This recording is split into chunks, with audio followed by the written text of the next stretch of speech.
Magandang umaga, ngayon po ay araw ng Miyerkules, July 24, 2024 at update po muli sa lagay ng panahon. Ayon po sa Pag-asa, patuloy pa rin ngayon na binomonitor ang bagyong Karina na nasa loob pa rin ng ating Philippine Area of Responsibility. Patuloy pa rin ito na hinahatak o pinapalakas ang hanging habagat o southwest monsoon na kung saan ay nakakaapekto pa rin sa halos buong bansa.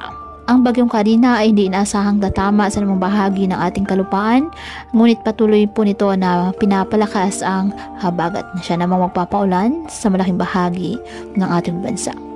Posible itong mag-landfall sa northern portion ng Taiwan mula ngayong gabi hanggang Huwebes ng umaga at posible ring lumabas ng ating Philippine Area of Responsibility sa araw din po ng Huwebes. Samantala, isang low pressure area ang nasa labas po ng ating Philippine Area of Responsibility na wala naman itong direktang epekto sa lagay ng ating panahon at patuloy nating i-monitor ang magiging development po na nasabing low pressure area.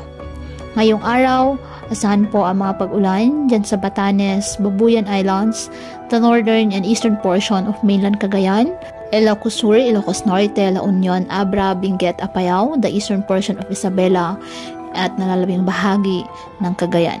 Nadulot pa rin po ng epekto ng bagyong Karina at ang pinalakas nitong habagat ay nakaka-apekto rin po sa nalalabing bahagi ng ating bansa kasabay ng mga localized thunderstorms.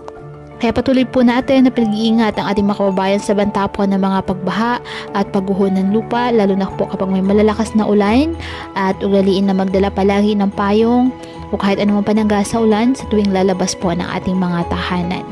At yan po muna ang update sa lagay ng panahon ngayong araw. Muli patuloy po tayo na mag-ingat at palaging tandaan, God loves you.